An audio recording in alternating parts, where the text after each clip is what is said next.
دوستوں، ایک مرتبہ احد کی لڑائی میں جو کافر مارے گئے تھے ان کے عزیزوں میں انتقام کا جوش زور پر تھا۔ سلافہ، جس کے 2 بیٹے تھے جو اس لڑائی میں مارے گئے تھے، سلافہ نے منت مانگی تھی کہ اگر عاصم کا سر ہاتھ آ جائے تو اس کی کھوپڑی میں شراب پیوں گا۔ عاصم وہ تھا جس نے اس کے بیٹے کا قتل کیا تھا، اس لیے سلافہ نے اعلان کیا تھا کہ جو عاصم کا سر لے کر آئے گا اس کو 100 اونٹ انعام میں دوں گا۔ سفیان بن خالد کو اس لالچ نے اپنی اور آمادہ کیا کہ وہ ان کا سر لانے کی کوشش کریں، اور اس نے اجل وکارا کے چند آدمیوں کو مدینہ منورہ بھیجا۔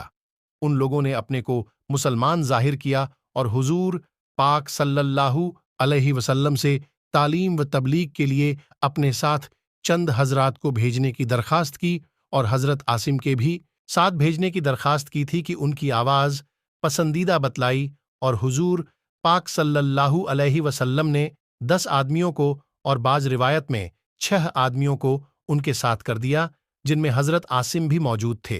راستے میں جا کر ان لے جانے والوں نے بد عہدی کی اور دشمنوں کو مقابلے کے لیے بلایا، جو 200 آدمی تھے، اور ان میں سے 100 آدمی بہت مشہور تیر انداز تھے، اور بعض روایت میں ہے کہ حضور پاک صلی اللہ علیہ وسلم نے ان حضرات کو مکہ والوں کی خبر لانے کے لیے بھیجا تھا۔ راستے میں بنو لحیان کے 200 آدمیوں سے مقابلہ ہوا۔ یہ مختصر جماعت 10 آدمیوں کی یا 6 آدمیوں کی تھی۔ یہ حالت دیکھ کر ایک پہاڑی پر جس کا نام فدفد تھا چڑھ گئے۔ کافروں نے کہا کہ ہم تمہارے خون سے اپنی زمین رنگنا نہیں چاہتے، صرف اہل مکہ سے تمہارے بدلے میں کچھ مال لینا چاہتے ہیں، تم ہمارے ساتھ آ جاؤ، ہم تمہیں قتل نہیں کریں گے۔ مگر انہوں نے کہا کہ ہم کافر کے عہد میں نہیں آنا چاہتے، اور ترکش سے تیر نکال کر مقابلہ کیا۔ جب تیر ختم ہو گئے تو نیجوں سے مقابلہ کیا۔ حضرت عاصم نے ساتھیوں سے جوش میں کہا کہ تم سے دھوکہ کیا گیا، مگر گھبرانے کی بات نہیں، شہادت کو غنیمت سمجھو، تمہارا محبوب تمہارے ساتھ ہے اور جنت کی حوریں تمہاری منتظر ہے۔ یہ کہہ کر جوش سے مقابلہ کیا، اور جب نیزہ بھی ٹوٹ گیا تو تلوار سے مقابلہ کیا۔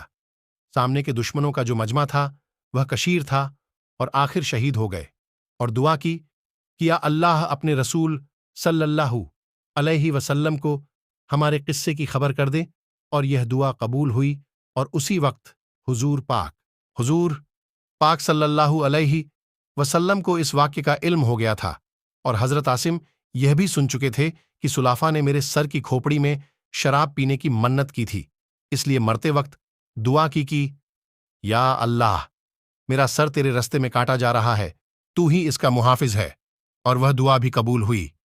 اور شہادت کے بعد جب کافروں نے سر کاٹنے کا ارادہ کیا تو اللہ تعالیٰ نے شہد کی مکھیوں کا ایک گول بھیج دیا، جنہوں نے ان کے بدن کو چاروں طرف سے گھیر لیا۔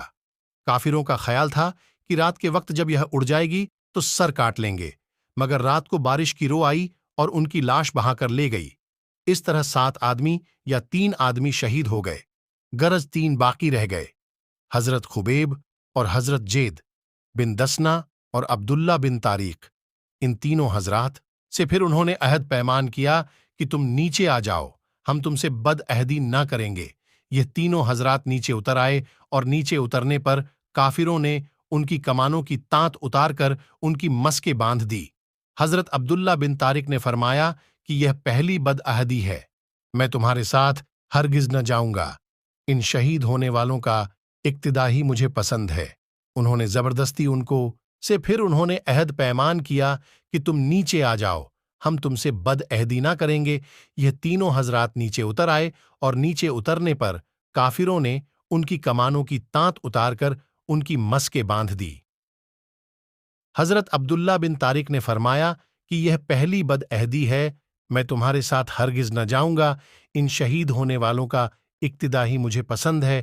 انہوں نے زبردستی ان کو کھینچنا چاہا، مگر یہ نہ ٹلے تو ان لوگوں نے ان کو بھی شہید کر دیا۔ صرف 2 حضرات ان کے ساتھ رہے، جن کو لے جا کر مکہ والوں کے ہاتھ بیچ دیا۔ ایک حضرت زید بن دسنا، جن کو صفوان بن امیہ نے 50 اونٹ کے بدلے میں خریدا تاکہ اپنے باپ امیہ کے بدلے میں قتل کریں۔ دوسرے حضرت خبیب کو حزیر بن ابی وہاب نے 100 اونٹ کے بدلے میں خریدا تاکہ اپنے باپ کے